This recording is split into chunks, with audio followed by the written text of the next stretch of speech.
Muito boa tarde, Brasil. Vou voltar um pouquinho para a política no programa de hoje. Nós temos percebido, por exemplo, o foco político, o panorama político deu uma boa mudada nesse final de ano. O Temer tem toda a razão quando disse agora, né, tem uma matéria no jornal mostrando ele reclamando que o governo que está saindo é meio que esquecido, deixado para lá. Ninguém está saindo mesmo, vou lá nada, vou pedir nada, vou fazer nada. Esperto o governador de Brasília, que foi lá e conseguiu 2 medidas provisórias. Está vendo como é que vale a pena não esquecer quem está cumprindo os últimos dias no cargo? Mas não se ouve falar outra coisa a não ser na transição do governo Temer para o governo Bolsonaro. Quem é que Bolsonaro está indicando para este ou aquele cargo? E agora também já virou um ponto, um foco impressionante também, quem é que o atual ministro, o ministro que será ministro da Economia, está indicando para fazer parte da sua pasta, que será subdividida em inúmeras secretarias. O que é que o Moro está chamando? Opa, o Moro está chamando, você viu? Chamou o cidadão que prendeu o Youssef pela primeira vez, lá na história do banco, né? Do Paraná. Chamou o outro, opa, esse é gente boa, botou um general dentro do Ministério da Justiça. Tudo isso é o que a gente está vendo. Eu falei, mas quem vai falar a esse respeito? Quem é que está se dedicando por um prazo de transição que, como diz o outro, ele praticamente passa num piscar de olhos? O que aparentemente para nós é longo, politicamente falando, ele se resume a quase nada.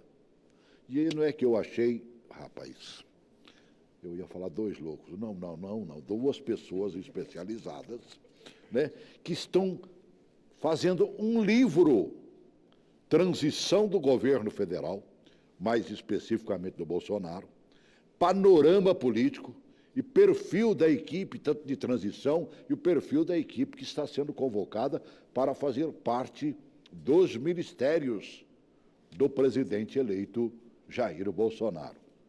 E aí eu falei assim, opa, está na hora, um deles, inclusive, eu conheço. Vamos convidá-lo mais uma vez, que é o Leonardo Volpatti, advogado e cientista político. Desculpa o doido, viu, mano, velho? Mas é muito doido o que você está fazendo.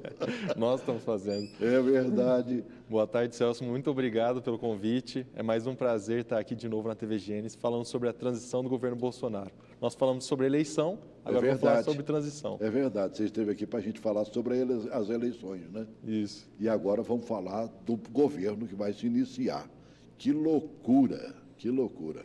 Seja bem-vindo mais uma vez. E ele traz também mais um colega, Fábio Lima, advogado, e você mergulha numa dessa daí. Quem é que incentivou, o advogado ou o cientista político? Boa tarde, Celso. Boa tarde a todos. Na verdade, são ideias conjuntas, né? Porque o nosso trabalho no dia a dia é acompanhar essa maré política. E nós percebemos que o Brasil, às vezes, não tem essa memória institucional do que aconteceu e vai repetindo os mesmos erros. Daí a ideia de fazer o livro, para guardar essa memória desse momento, que é rápido, mas é marcante na nossa história. Não, ele é verdadeiro, tanto é que não se fala em outra coisa. Você abre os jornais do dia, eu hoje li no mínimo 3 jornais físicos, folheando. E aí passo pela internet, Globo, Estadão e outros mais. Só fala deste momento. Você não vê uma notícia diferenciada ali, muito rarissimamente. Tirando o negócio do Lula, que foi adiado, porque um dos ministros pediu vista e outras coisas, você não vê mais nada. Onde é que está a importância desse momento agora para o momento que vem logo a seguir, a partir de 1º de janeiro? Celso, é um momento de ruptura. O Brasil está sofrendo uma ruptura. De Itamar para Fernando Henrique, houve uma transição mais amigável, porque Fernando Henrique foi ministro do Itamar. Verdade.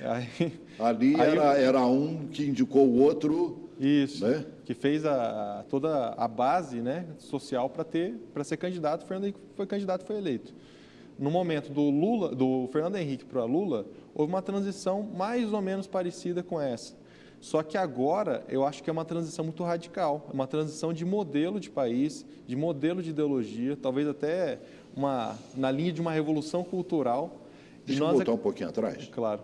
Do Lula para Dilma, houve uma transição ou ele já achou, falando, não, faz todo mundo parte do meu governo, como diz o outro, é só uma continuidade? Se nós formos olhar para os fatos, nós vemos que houve uma continuidade. Até o número de ministérios era igual, eram 37 ministérios. Depois a Dilma, no segundo governo, aumentou para 39, que foi o ápice. Acho que o menor número de ministérios que nós tivemos foi no governo Collor, que teve 12. Então, agora a gente entende alguns fatores. Por exemplo, o Bolsonaro está falando em 25 ministérios. Então, há algumas mudanças. Fixaram em 22, mas eram 17 também, né? Isso. De 17 pularam para 22, de 22 para pular para 25. Esses números são muito voláteis, até porque tem a questão do ministério, como nós conhecemos, e tem o status de ministério. O que é o status de ministério? Você ser subordinado, você chefe daquele órgão, ser subordinado apenas ao presidente da República. Então, se nós considerarmos assim, a AGU, o Banco Central, eles têm que entrar no status de ministério, entra na conta dos 22 ou dos 25. E aí você tem, por exemplo, no governo Dilma, o Gabinete de Segurança Institucional tinha status de ministério. Agora perdeu, mas continua respondendo unicamente ao presidente da República e continua tendo autonomia. Então, algumas mudanças são filigranas, são perfumaria para fazer a conta chegar num número mágico. E nessa brincadeira toda, dessa transição que vai acontecendo, para quem viu aquele Bolsonaro inclusivo, aquele Bolsonaro rígido na campanha política e tudo mais, hoje um pouquinho mais light, um pouquinho pelo menos, que nos momentos em que dá uma espetada, ele solta a língua normalmente. Esse Bolsonaro será o presidente da República igualmente, não? Ele vai ser do mesmo jeito, na sua opinião? Ele não pode fazer uma mudança muito drástica. O eleitorado do Bolsonaro é um eleitorado que até a mídia teve dificuldade de acompanhar no primeiro momento, mas é um eleitorado muito consciente. É um eleitorado que acompanha, que vê tudo que ele faz e que não perdoa. Quem ele é e o jeito que ele Exatamente, que não perdoa. Ele é mais moderado que alguns setores do seu eleitorado. Se ele se tornar muito ameno, ele perde esse respeito. E tudo que o Bolsonaro tem é o respeito dos milhões de votos que ele teve. É assim que ele pretende governar, lembrando sempre ao Congresso que ele foi eleito por uma maioria que está conectada, que está acompanhando tudo. Se ele perder esse contato, ele perde o Congresso. Se ele fizer o jogo de cintura, eu sempre cito isso, na minha opinião, que não sou um cientista político, sou alguém que gosta de ler e gosta de ouvir as pessoas que sabem muito.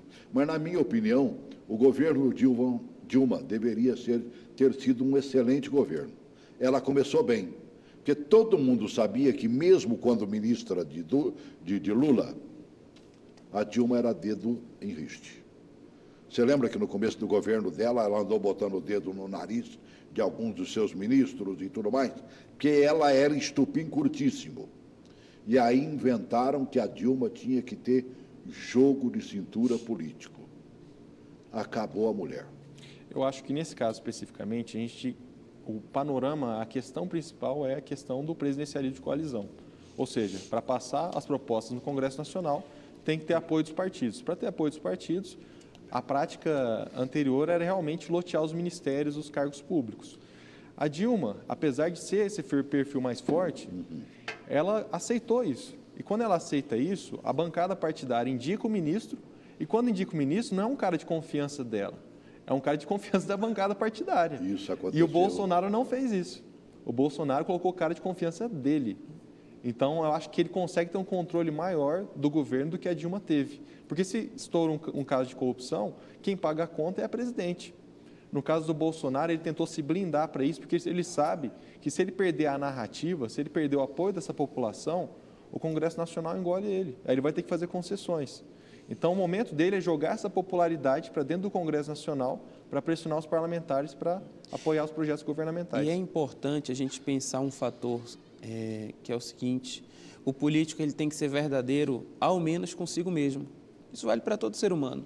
Claro. Você esperar que o Michel Temer não seja alguém que vai negociar, ele está indo contra a sua própria natureza.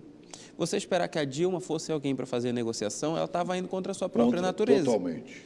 Então, o Bolsonaro ele tem que se respeitar e respeitar os milhões de votos que ele teve. É o único caminho que ele tem a seguir. Ele não é um bom negociante. Bom, ele conseguiu costurar alguns acordos já nesse momento, mas a partir de uma posição de força. A partir de uma posição de alguém que tem um apoio, e aí você negociar a partir de uma posição de força é mais fácil. Isso não vai trazer complicação? Veja que eu estou pulando já a partir de janeiro. Não vai trazer... Olha, ele começou a receber agora os partidos. Certo. Ele antes recebia as frentes. Ouviu frente evangélica, ouviu frente da agricultura, né? Ouviu outras frentes lá, e aí até deu bons ouvidos, indicando, por exemplo, a agricultura foi indicado pela frente Sim. parlamentar, dos parlamentares da agricultura. E ele indicou uma profissional, uma parlamentar desta área. Agora, ele começa a ouvir os partidos. Aquela velha história do toma lá e me dá cá, ele não vai conseguir ter jogo de cintura para isso, vai. Eu acho difícil, eu acho que é difícil ele tentar reinventando um novo modelo que não era praticado nos últimos 30 anos de democracia no Brasil, só que eu acredito que ele escolheu alguns grupos que já eram tendentes a apoiar ele ou já apoiavam. O que eu acho que ele está fazendo, que ele começou a fazer a partir de ontem, é impedir uma rebelião, é impedir chegar fraco em janeiro. Então ele pegou o PRB do Marcos, que foi ministro do Desenvolvimento da Indústria e Comércio Exterior, e pegou também... E que chegou junto dele. E que chegou junto dele. Né? Porque apoiou a eleição. Isso, foi escolhido todos os ministérios e a bancada evangélica não foi contemplada na integralidade como eles gostariam. Então, para evitar já uma discussão, ele trouxe para a conversa. O MDB, a mesma coisa.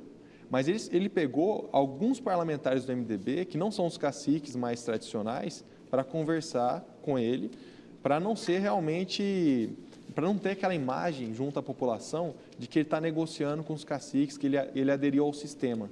Então, eu acho que ele está mais mitigando danos do que realmente sendo propositivo.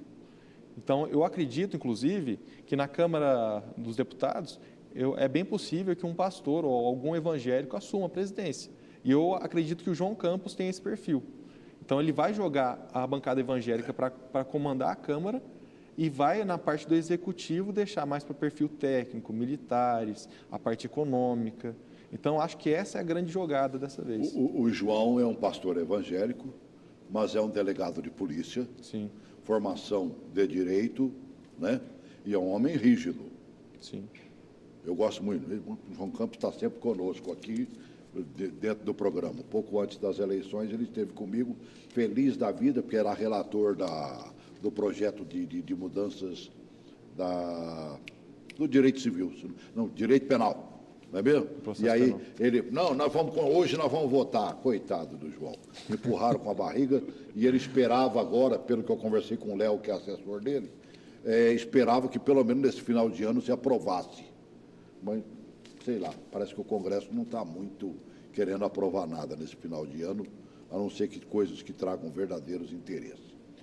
Bom, vem um Congresso novo aí, certamente vai olhar para isso. Você citou a bancada evangélica, que ela não teria sido contemplada. Sim, não como ela esperava. Onde estaria essa contemplação?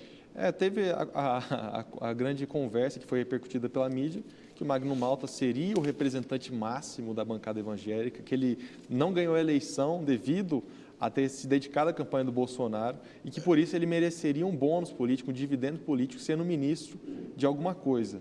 E isso acabou não se concretizando na prática. Então, eu acho que esse é um grande sinal de que não foi contemplado.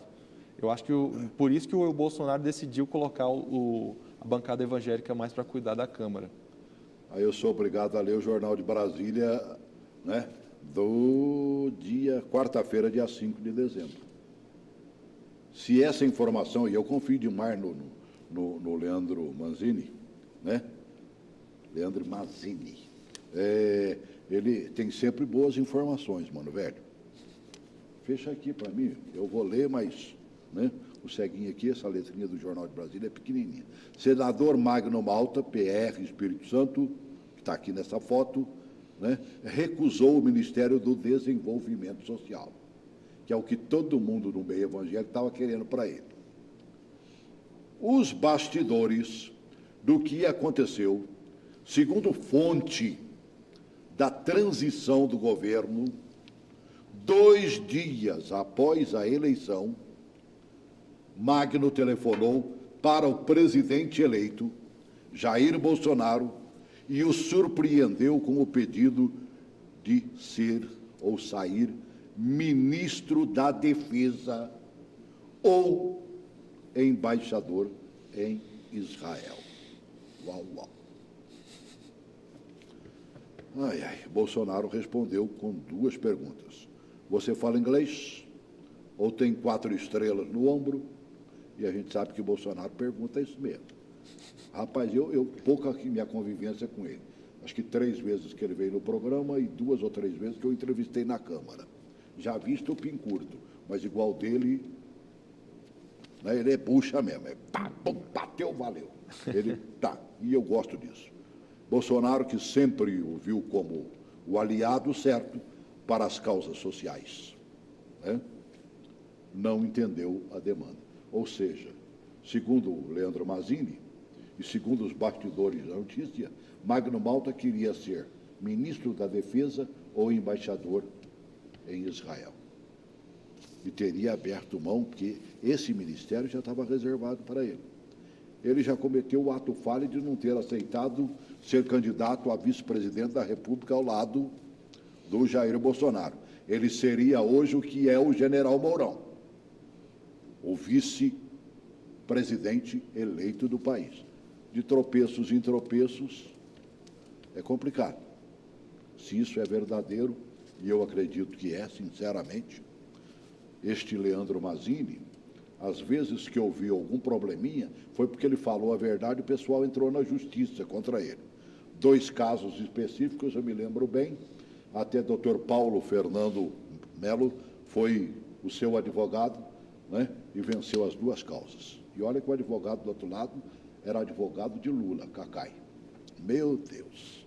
Mas vamos voltar à normalidade para atender todo mundo, os bastidores, essas informações. Vocês têm acompanhado esse momento de transição ali? Essa transição realmente está trazendo o quê para um futuro governo Bolsonaro ou para o cidadão presidente eleito Bolsonaro? O que nós vemos de mais interessante hoje é que essa transição ela se formou em 4 núcleos. Um núcleo que traz muita segurança para o mercado e para a sociedade brasileira, que é de técnicos do serviço público. Então, grandes expoentes, pessoas até relativamente jovens, 30 e tanto, 40 e tantos anos, mas que são técnicos concursados do serviço público, gente de primeira linha, como o ministro da Infraestrutura, o Tarcísio, estão sendo muito bem valorizados nesse processo de transição, nas diversas áreas.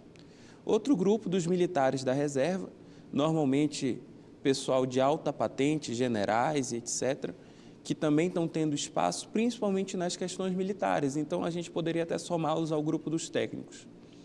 Na economia, um time muito coeso ideologicamente, em contraponto ao que a gente teve no governo Dilma, em que a presidente pensava de um jeito e o Joaquim Levy pensava de outro jeito. Hoje o Joaquim Levy entra numa equipe... O choque com a Dilma e o Levy foi exatamente...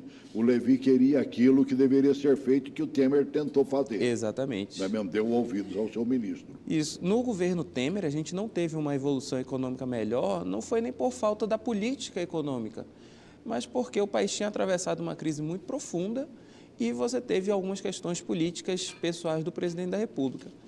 Mas agora, você tendo uma equipe coesa na parte econômica, liderada por alguém que tem os ouvidos do presidente da República, isso pode funcionar muito bem. E a gente vê que os quadros mais políticos tradicionais, deputados, senadores, ficaram em posições referenciadas, mas não tão centrais. O Ministério da Agricultura, o próprio Desenvolvimento Social. Então, a gente vê um governo realmente preocupado em dar resultado. Celso, uma coisa que é importante ressaltar, que talvez tenha sido uma sabedoria da equipe do Bolsonaro, foi manter as coisas que estão dando certo. O que estão dando certo, do meu ponto de vista, o lado positivo do governo Temer, foi a parte da economia. Ele conseguiu reduzir a taxa de juros, ou seja, segurar a inflação e tornar mais fácil o acesso ao crédito para as pessoas investirem. O momento econômico não é bom, mas o governo fez a sua parte. O que a Dilma não conseguiu fazer, o Temer conseguiu. Nos juros do Brasil hoje é muito bom, na faixa de 7%. E ele manteve também a equipe de infraestrutura. O Tarcísio, que vai ser o superministro da infraestrutura, ele era secretário do Programa de Parcerias e Investimentos, que eram as concessões das rodovias. Pegou gente do setor, né? Pegou muita gente que conhece, né? E aproveitando, inclusive, achei isso interessantíssimo. Isso, o governo Temer e o governo Bolsonaro estão fazendo uma transição extremamente pacífica e eu acho que é um ciclo virtuoso nesse aspecto. A parte da infraestrutura que o Tarcísio comandava, que vai ser o ministro da infraestrutura, é a parte de concessões de grandes obras públicas, como rodovias, portos, que é o que destrava realmente a economia brasileira através da exportação do agronegócio e tudo mais. Então, achei uma sacada inteligente dele fazer essa composição. Um país que perde cerca de 30% da produção de nas grãos, estradas, que é a nossa força, é o que motiva as exportações brasileiras e que nos traz dólares aos borobotões. Nós perdemos 30% da safra brasileira desde que ele sai do campo e principalmente nas estradas brasileiras, aonde o transporte é feito, a maioria, por caminhões, e os caminhões saculejando, caindo em buraco, ou aonde taparam o buraco, fizeram um calombo, né? O buraco que era assim, ficou assim. Então, é muito complicado, é um negócio impressionante. Restaurar o país, a impressão que me dá é que ele está tentando fazer uma restauração, ou os meus olhos não conseguem, ainda não viram a verdade verdadeira. Tem bastante lógica essa ideia. Eu não gosto de soltar muito confete para governo, porque eu acho que o governo a gente tem que olhar de trás, a gente tem que olhar de trás para frente. A impressão que eu tenho é que ele está fazendo uma equipe pensando nisso. Sim, com certeza. Eu já vi muita gente pensando num monte de coisa e chegou na hora Com H, certeza. como diz o outro, não funcionou. Não, com certeza. A ideia da equipe é muito boa. A gente tem que ver a prática. Então, merece o nosso voto de confiança. Rapaz, ele está conseguindo. Olha, eu não consegui a equipe toda. Eu vi um vídeo só do dia 29, dia 30 de novembro, mas já estava composto ali com 16, 17 nomes, se eu não me engano, não me lembro direito. Vamos ver os que estão ali, e aí depois, se a gente lembrar algum nome que surgiu depois, que eu estou vendo mais neste momento é o Sérgio Moro, indicando aqueles que vão para as secretarias pertinentes ao seu ministério, o próprio ministro da Economia, Paulo Guedes. o Guedes, fazendo a mesma coisa, e outros mais. Ainda faltam alguns ministérios para fazer um pouquinho isso. Mas coloque aí, pelo menos, esses nomes fortes que já foram escolhidos por Bolsonaro. Coloque, por favor. Os ministros anunciados para o próximo governo. General Augusto Heleno vai para o Gabinete de Segurança Institucional, o GSI. O embaixador Ernesto Araújo vai chefiar o Ministério das Relações Exteriores. O general Fernando Azevedo e Silva será o novo ministro da Defesa do próximo governo. O astronauta Marcos Pontes vai ficar à frente do Ministério da Ciência e Tecnologia. Onyx Lorenzoni vai assumir a Casa Civil. Por enquanto, atua como ministro extraordinário da transição. Paulo Guedes vai ocupar o Ministério da Economia, que vai unir Fazenda, Planejamento e Indústria e Comércio. Roberto Campos Neto fica no Banco Central, onde tem status de ministro. Sérgio Moro vai assumir o Ministério da Justiça e Segurança Pública. Tereza Cristina vai comandar o Ministério da Agricultura. Wagner Rosário vai continuar na Controladoria Geral da União. O deputado federal Luiz Mandetta vai comandar o Ministério da Saúde. André Luiz de Almeida Mendonça vai liderar a Advocacia Geral da União. Gustavo Bebiano será o ministro da Secretaria-Geral da Presidência. O filósofo Ricardo Vélez Rodrigues vai para o Ministério da Educação. O general Carlos Alberto dos Santos Cruz será o ministro da Secretaria de Governo. Tarcísio Gomes de Freitas para o Ministério da Infraestrutura. Você deu um sorriso no penúltimo ali, por quê? É uma brincadeira nossa que tá para ser encontrada uma foto sorrindo do general. Não, ele é sério, mas meu Deus do céu. Mas você já viu um homem sério? O sorriso dele, assim, conseguir, acho que é... A gente procurou quando a gente estava... Quando ele for muito seu amigo, ele vai fazer.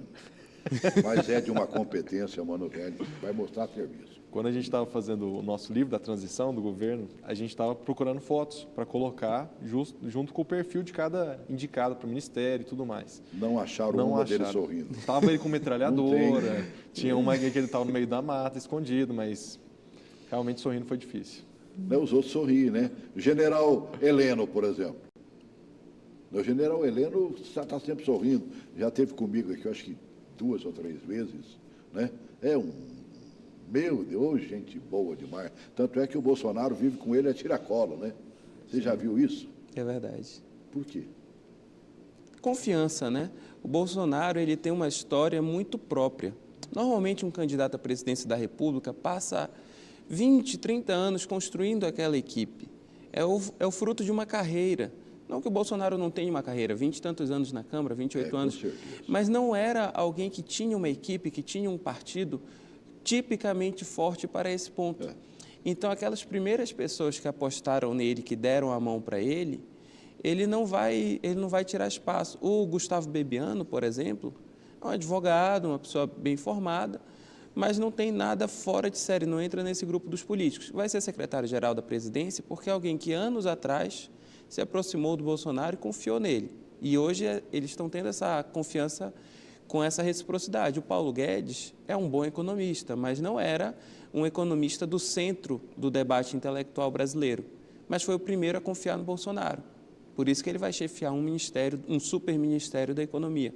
Então, algo que perpassa a formação de equipe do Bolsonaro é essa confiança pessoal, essa crença nele. Ministério das Relações Exteriores, andaram dando uma chiada na escolha. Sim, o Ernesto Araújo, as pessoas que estão no Itamaraty, que nós conhecemos, falam que não é nada disso. Ele realmente já foi cotado para ser ministro, mas ele tem uma visão mais conservadora no sentido de levar o Brasil para as ideias que formaram o Ocidente, ou seja, a base católica, a base religiosa, a nossa ideia de promover o capitalismo no Brasil. Então, a visão dele, na verdade, é trazer o Brasil para uma lógica mais ocidental. Isso não significa, pelo menos é o que tem declarado, que vai ter realmente sanções econômicas. Eles acreditam que isso é diferente. Então, eles acreditam que ele se aliar aos Estados Unidos não é uma aliança econômica, é uma aliança de ideias, de modelo de país. E não significa que vai deixar de ter uma relação comercial com a China. Eu acho difícil, mas essa é a explicação que eles têm dado em relação ao ministro. E é importante a gente pensar no Itamaraty, que ele é uma das instituições mais hierárquicas do Brasil, assim como as Forças Armadas. É uma instituição muito séria, a gente tem uma diplomacia que é formada dentro da casa, com o Instituto Rio Branco, que é muito bem reconhecido internacionalmente. Então, há uma coesão interna que acaba se formando. Lógico que há disputas, há picuinhas, mas há uma linha de autoridade, de funcionamento prático, que nenhum governo muda do dia para a noite. Então, provavelmente, a ideia do Brasil como um negociador, como alguém que traz paz para as relações exteriores, deve permanecer, porque isso é da nossa tradição. Até porque nós temos que estar bem com todo mundo. Sim. Deram uma pisada na bola, na minha opinião.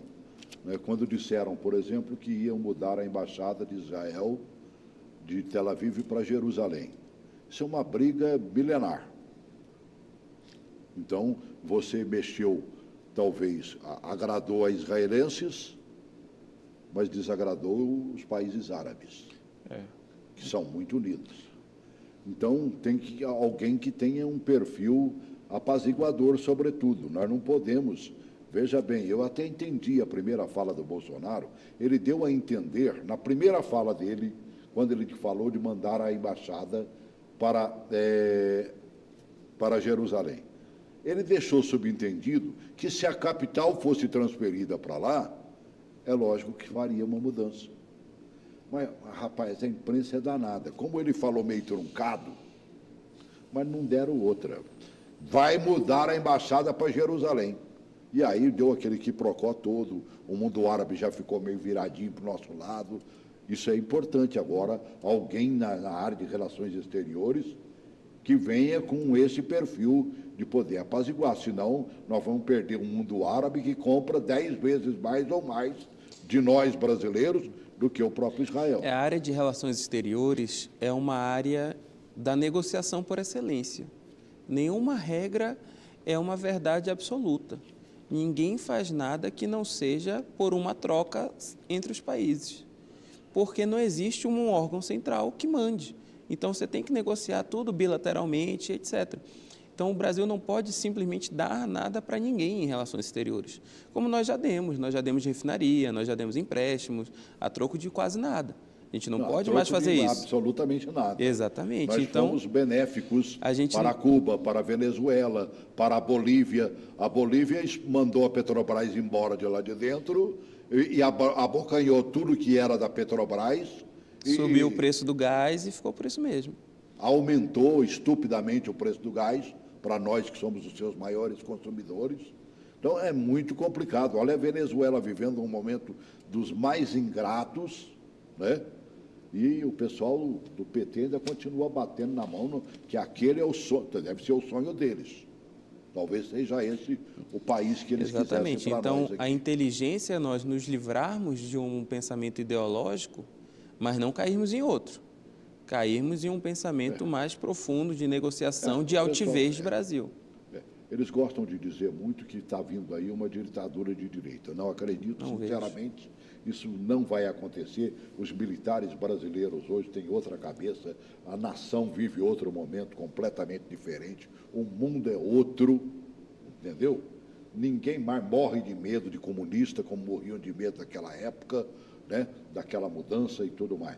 Mas que uma ditadura de esquerda, eu acho que é 10 vezes pior do que a de uma de direita, com certeza é. Vai passear lá para você ver. Eu acho que no caso dos generais especificamente, os nossos estudiosos, os nossos analistas e boa parte da imprensa ainda não entendeu que os generais não são os generais de 1960. A formação do militar é outra. É do próprio Bolsonaro. Exatamente. Lógico que eles têm uma preocupação, no meu ponto de vista, que é clara, que é com a questão tecnológica e educacional. Eles têm essa preocupação e eles veem o Brasil atrasado em diversas áreas.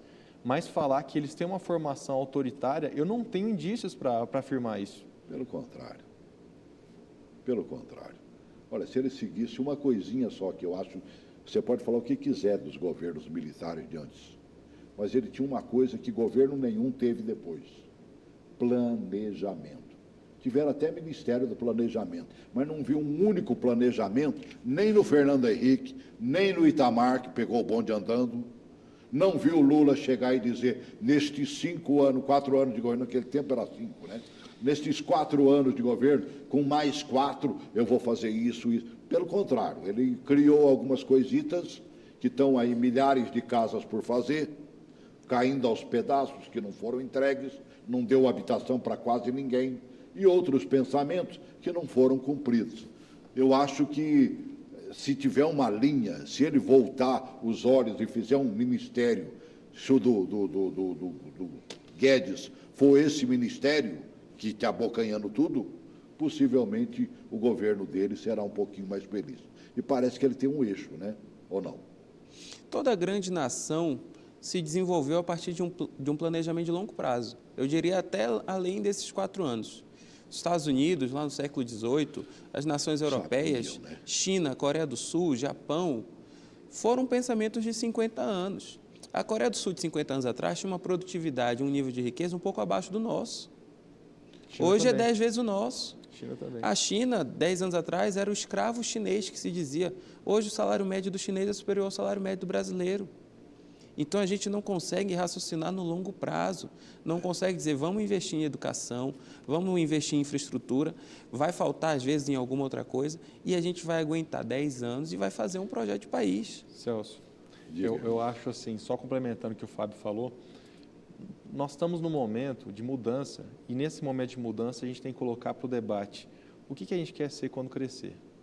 O que o Brasil quer ser? Ele quer ser um país agrícola, que vai dominar a tecnologia agrícola, o que ele já faz muito bem, e vai exportar comida para o mundo inteiro, o que ele já faz muito bem, ou ele vai desenvolver também outras áreas, ele vai desenvolver, por exemplo, tecnologia da informação e áreas mais no sentido da 4ª revolução industrial. O que nós queremos ser? A partir dessa pergunta que nós temos que ter nosso planejamento. A Coreia do Sul fez isso, a China fez isso. Eles entenderam o que eles queriam ser, eles viram um nicho de mercado dentro da ordem mundial e começaram a investir. O Brasil, ele é salvo pela agricultura sempre, ele é salvo por algumas manufaturas, estamos num processo de desindustrialização gigante e nós não sabemos o que nós queremos ser. Então, acho que esse é o momento dessa reflexão. Então, mas não está na hora exatamente do Brasil pensar nisso? Nós exportamos produtos in natura. Não está na hora de começar a exportar produtos já prontos? E eu digo não está na hora da gente parar de mandar o ferro lá para fora e ficar comprando o trilho pronto deles? Né? Porque nós exportamos tudo e depois compramos de volta o que eles fabricaram lá, mano, velho, com o nosso produto. E eu digo o seguinte, o Brasil, ele tem a capacidade, como os Estados Unidos, é um dos dois ou três países no mundo, talvez a Rússia tenha essa capacidade também, de ser um país múltiplo. Por exemplo, a Austrália tomou a decisão, vou ser um país agrícola e mineral, e cresceu continuamente nos últimos 30 anos. Lógico, ela está do lado da China, Verdade. É muito bom para ela. Mas o Brasil, os Estados Unidos, com o nosso tamanho, com a nossa área agriculturável, etc., tem plena capacidade de ser um país de ponta em todas as áreas. Mas a gente precisa respeitar todas elas e planejar, porque o Brasil ele tenta fazer tudo. O Brasil tenta fazer 100 universidades federais e não consegue fazer o ensino básico.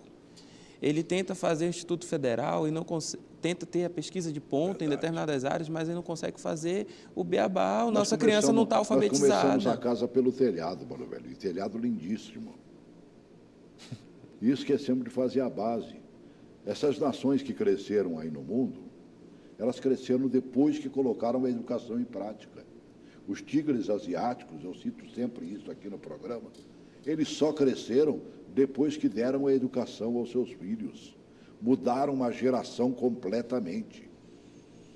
Saíram daquele ostracismo de quem não fazia o óculos ao fundo da garrafa e botaram... porque era assim, eles viviam lá de uma agricultura, de uma pesca que não valia de nada. Você ia no Vietnã e no Camboja, era o quê aquilo ali? Nada. Aí deram educação, formaram gente, formaram especialistas e viraram o que viraram, poderosos. O Brasil pode acontecer isso com ele, não pode? Com certeza. Está na hora dele ser poderoso, não está não? Sim. Está passando a hora, né? Porque a África já está chegando mais perto do Brasil do que o Brasil da Europa. A China tem investido violentamente na África. E quando você fala que está chegando mais perto do Brasil, não é que é porque a África está chegando. Nós estamos fazendo a separação que houve naquele terremoto monstro, né, que separou as partes terrenas, né, do globo terrestre. Né? Não, eles estão chegando na frente mesmo. Exatamente. Para cima, para o alto. Os economistas dizem que existe uma curva, uma janela de crescimento de acordo com a faixa etária média de um país. E o Brasil está envelhecendo. Quando você passa dessa janela em que você tem uma população média jovem, fica mais difícil dar o salto de produtividade. Por exemplo, a própria Alemanha tem 6 semanas de férias do trabalhador, em média. Só que essas 6 semanas corridas, de dias úteis, tá? Não é de semanas corridas. Mas o que aconteceu na prática com a Alemanha é que ela conseguiu capacitar seus trabalhadores de ter uma alta produtividade e, com isso, ele tem tempo não útil para tirar férias. É o trabalhinho da formiga, mano, velho. Né? É o trabalho de José na Bíblia, né? Que ensinou lá o faraó, vai ter 7 anos de abundância e depois 7 anos de escassez total. Mas vamos pegar 20% aqui de tudo que produzir nesses 7 anos, bom, e depois a gente não vai passar fome nos outros 7 anos. Eles fazem isso na Alemanha e em outras nações. É o trabalho da formiguinha, que durante o verão vai lá, pega e deixa dentro do buraco, mano, velho. No momento de frio e tudo mais, que ela não pode sair para fora, ela tem comida à vontade. Isso. Que é o que os economistas chamam tecnicamente da poupança interna. Por que o Brasil não tem investimento? Porque ele não tem poupança interna. Por que a nossa taxa de juros é tão alta? Porque a gente não tem poupança interna. Se a gente começar a se planejar, que é fazer a poupança, a gente consegue investir e consegue progredir como país. Depois dessa pichação toda, né, a gente tem que falar a verdade. Depois dessa pichação toda, nós temos um governo posto. Queiramos ou não, falta quase nada para ele arredondar o restante do governo. Especificamente, parece que tem 2 ministérios só, né? para poder resolver, e algumas secretarias, evidentemente, que cada ministro vai botar gente sua lá dentro para fazer a máquina funcionar, ou conservar, como alguns estão conservando, a AGU, por exemplo, gente que funciona lá dentro e que conhece a máquina. E nós vimos alguns ministros já trazendo gente dessa área, que já conhece a máquina, que está dentro da máquina para permanecer. Qual é o horizonte a partir de 1º de janeiro? Na sua opinião?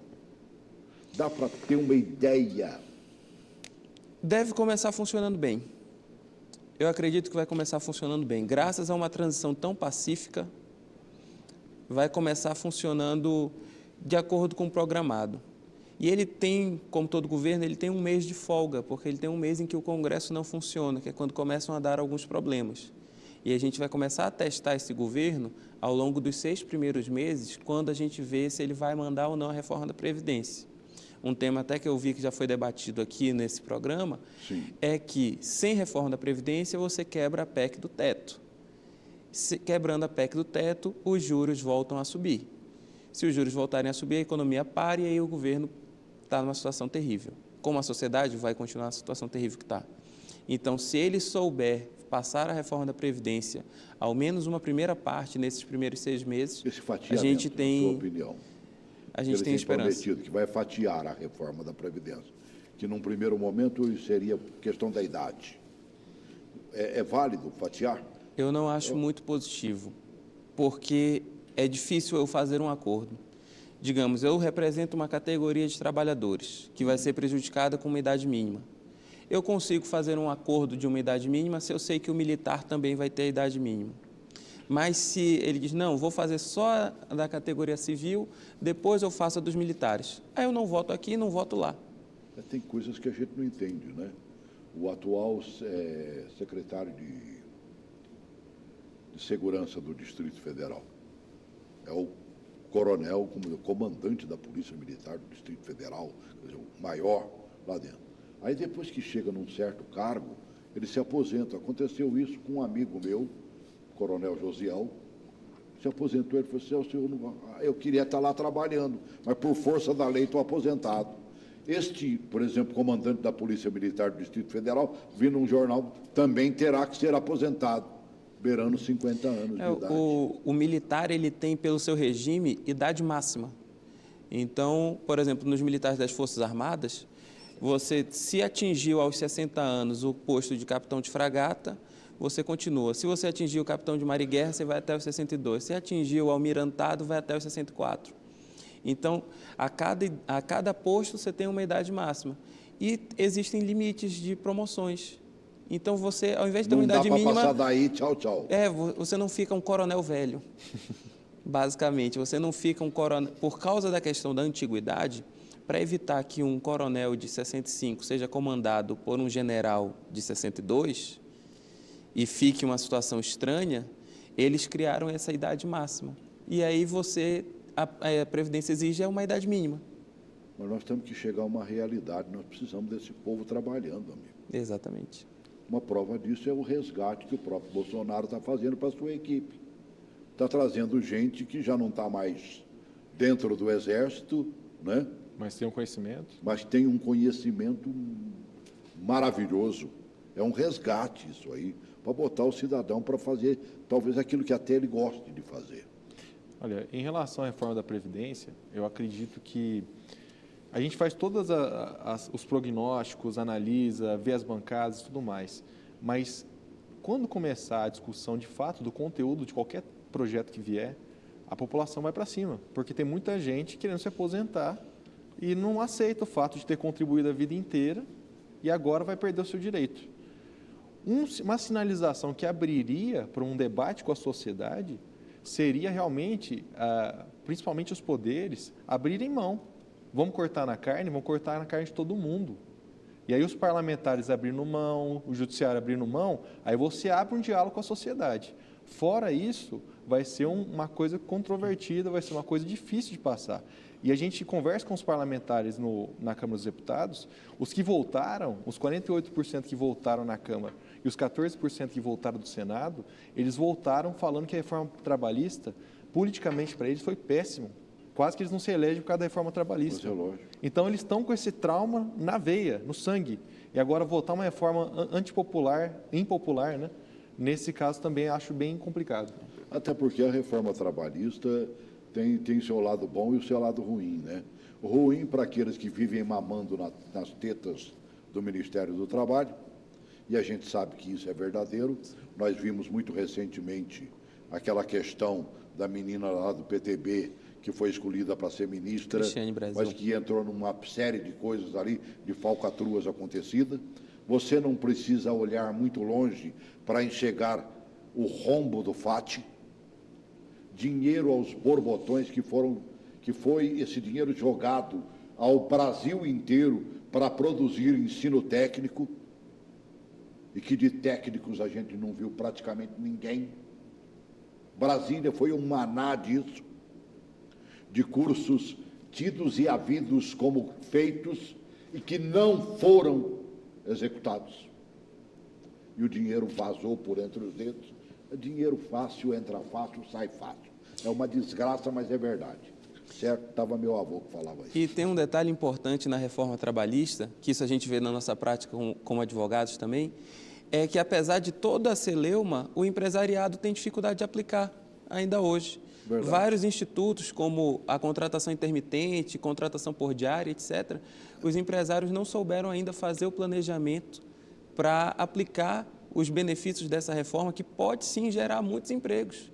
E a população só viu, por um lado, uma perda de direitos, mas não viu a criação de emprego, porque o empresariado não aplicou. Direito de quem estava roubando, mano, velho. O que me aponta, olha, sinceramente, vocês são dois meninos, eu chamo de menino porque vocês têm a idade dos meus filhos, né? Se abusar, até mais novo que meus filhos.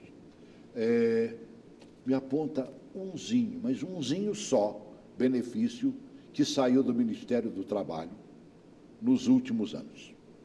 Não, eu não falo nem do Ministério em si, mas na legislação trabalhista você tinha supostos direitos que, na verdade, só travavam. Tudo bem. Porque você tinha que contratar por um tempo muito longo e acabava não contratando ninguém. E aconteceu foi aprovado, não foi? Foi aprovado, já tem mais de um ano. O que fizeram os representantes dos sindicatos lá dentro, a não ser dizer amém e negociar para se darem bem? Exatamente. E negociar não à toa os sindicatos estão falindo, os representantes, né, dos trabalhadores brasileiros, que se dizem representantes, que sinceramente também não conseguem porcaria nenhuma em benefício do trabalhador brasileiro. Estão lá dentro do Congresso Nacional, mas esquecem rapidamente que estão ali eleitos pelos trabalhadores. Nós tivemos 3 governos de um partido tido e havido como trabalhador. Me traga os benefícios trazidos por ele. O que é que seu Lula fez pelo trabalhador brasileiro? 2 mandatos. O que é que dona Dilma fez com 1 mandato e meio? Me mostra. Eu empresto os dedos para você. Se conseguir passar de 10 aqui, rapaz, eu vou pegar com as 2 mãos na sua mão. Agora eu acho que vai sobrar essa cai fora, vai sobrar esta mão e vai sobrar dedos. Rapaz, sabe, eu fico injuriado quando o cidadão é eleito para fazer uma determinada coisa e não faz. Vocês disseram aí, se o Bolsonaro não for o Bolsonaro que ele se apresentou até o momento, vai ter a mesma frustração da Dilma, com certeza. A Dilma, em 2014, basicamente, ela prometeu muitas coisas. Ela prometeu ampliação de gastos nas universidades públicas, isso, prometeu mais fiéis, prometeu mais viagem para o exterior para universitários do programa Ciências Sem Fronteiras. Uhum. Prometeu 1000 coisas. Mas chegou em dia 1º de janeiro, a realidade bate. Claro. A realidade se ela cumprisse o que ela está prometendo, nós teríamos uma crise fiscal e também teríamos inflação.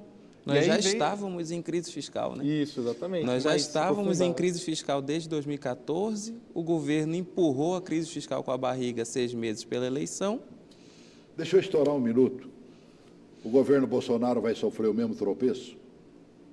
Ele prometeu um monte de coisa também. Eu espero que não, mas porque tem um detalhe, ele não prometeu muita coisa que custe dinheiro. As promessas dele não custam dinheiro. As promessas dele são escola sem partido, militar, né? Armamento, combate à criminalidade, a mais cara é o reforço das Forças Armadas. mas, em geral, ele prometeu um governo enxuto. Então, nesse ponto, eu acho que não. A sua opinião é a mesma, Volpaty? Com certeza. Diferente do Haddad, né, que prometeu trazer de volta aquela gastança pública, Bolsonaro, no plano de governo, ele foi criticado pela imprensa, não tinha nada muito concreto. O que tinha realmente eram propostas mais moralistas, eram mais propostas de trazer o controle do Estado. Então, acredito que ele vai conseguir fazer isso, porque não custa dinheiro, como o Fábio falou. Você veio aqui antes das eleições, não é isso? Sim. A gente falando das eleições, veio agora dizendo antes do homem assumir. Isso. Né? Então, assim que ele assumir, você volta, tá bom? Ótimo. Que aí a gente faz uma nova análise. Sinta-se convidado também, tá, querido? Com certeza, foi um É prazer. prazer em te conhecer. Né? Como dizia meu amigo, não é prazer, amigo. Prazer só com sexo oposto. Não é mesmo? Álvaro Costa, que trabalhamos juntos 30 anos. Né? Assim, é satisfação. Satisfação em tê-los aqui. Muito obrigado. Obrigado. Nossa, também. Grande abraço. Vamos esperar para ver. Eu acho que vai dar certo. Né? Pensamento positivo. Um abraço.